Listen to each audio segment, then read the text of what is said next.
ଚାଲନ୍ତୁ ବ୍ଲଗ୍ଟା ଷ୍ଟାର୍ଟ କରିବା। ସକାଳୁ ଆମର କାମ ସରି ସବୁ ରୋଷେଇ ସାରିଲେ ଲାଷ୍ଟକୁ ମଟର ପନିରଟା ହେବ ବୋଲି ଅଛି। ଆମର ତ ସବୁ ଏବେ ଚୁଲିରେ ହେଉଛି। ଆଗରୁ ବି ଚୁଲିରେ ରୋଷେଇ ହେଉଥିଲା, କିନ୍ତୁ କିଛିଟା ବି ଆମେ ଚୁଲିରେ ଯେଉଁ ଗ୍ୟାସ୍ରେ କରିଦେଉଛୁ। କିନ୍ତୁ ଏବେ ଯେଉଁ ଗ୍ୟାସ୍ର ପ୍ରୋବ୍ଲେମ୍ ହେଲାଣି, ଗ୍ୟାସ୍ରେ ଯେମିତି ଯୋଉ ବୟସରେ ଯୋଉ କଥା ନା ସେଥିପାଇଁ କଣ ଆମେ ସବୁ ରୋଷେଇ ଯାହା ଡେରି ହଉ ଯାହା ହଉ ଯେତେଟା ବାଜୁ ଆମେ ସବୁ ଯାକ ରୋଷେଇ ମାନେ ଚୁଲିରେ ହିଁ ହେଉଛି। ରୁଟି ଠାରୁ ଆରମ୍ଭ କରି ସବୁ ଚୁଲିରେ ହିଁ କରିଦେଉଛି। କାହିଁକିନା ଗ୍ୟାସ୍ରେ ଲାଇନ୍ ଲଗାଇ ଆଣିବାକୁ ଯେଉଁ ତକଲିଫ ହେଇଯାଉଛି, ସେଥିରୁ ବେଟର୍ ହେଉଛି ଚୁଲି ରୋଷେଇ କରିବା। ସେଥିପାଇଁ ଆମର ସବୁ ରୋଷେଇ ଚୁଲି ହେଉଛି। ଭାତ ଡାଲି ସବୁ ସରିଗଲାଣି। ଜଲ୍ଦି ବି ରୋଷେଇ ବସାଇବାକୁ ପଡ଼ୁଛି, କାହିଁକିନା ଚୁଲିରେ ହେଉଛି ଗୋଟେ ପରେ ଗୋଟେ କରିବାକୁ ପଡ଼ୁଛି। ତ ସେଥିପାଇଁ ମାନେ ଜଲ୍ଦି ସକାଳୁ ଉଠି କାମ ସାରି ଠାକୁର ପୂଜା ହେରିକା ସରିକି ରୋଷେଇଟା ବସାଇଦେବାକୁ ପଡ଼ୁଛି।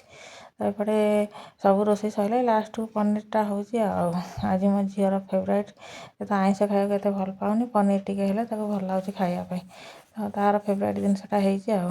ତ ଏପଟେ ରୋଷେଇ ଆସି ସରି ଆସିଲାଣି। ଦେଖନ୍ତୁ ଖରା ବି କେତେ ଜୋରେ ହେଲାଣି। ଏବେଠୁ ଏପ୍ରିଲ ମାସ ଆରମ୍ଭରୁ ଖରା ଜୋରେ ହେଲାଣି। ଆହୁରି ଅଛି, ଡର ଲାଗୁଛି ଖରାକୁ ଦେଖିଲା ବେଳକୁ ଡର ଲାଗୁଛି। ତ ରୋଷେଇଟା ସରିଗଲେ କେମିତି ଟିକେ ମଣିଷ ରେଷ୍ଟ ନେବ। ତ ଯେତେ ଯାହା ରୋଷେଇ ହେଇଥାଉ ଯାହା କରିଥାଉ, ମୋର ଟିକେ ପଖାଳ ଖାଇଦେଲେ ମୋତେ ଭଲ। କାହିଁକିନା ମୋତେ ଟିକେ ପଖାଳ ଖାଇବାକୁ ଭଲ ଲାଗେ। ଯାହା ବି ଆଇଟମ୍ ହେଇଥାଉ, ମୋର କିଛି ଆଇଟମ୍ ଦରକାର ନାହିଁ, ଏମିତି ଖଟା ଲଗେଇକି ମୁଁ ପଖାଳ ଖାଇଦିଏ। ସେଥିପାଇଁ ମୋର ଯାହା ହେଇଥାଉ ରୋଷେଇ ମାନେ ସରିଗଲା କମ୍ପ୍ଲିଟ୍, ଥୋଇ ଦେଇକିରି ମୁଁ କହିଲି ଟିକେ ପଖାଳ ଖାଇଦେବି, ତାପରେ ପଛରେ ଗରମ ଭାତ ଖିଆ ହେବ। ତ ପଖାଳ, ଏଠି କଲରା ଆଳୁ ଭଜା, ବଡ଼ି ଭଜା ଆଉ ଲେମ୍ବୁ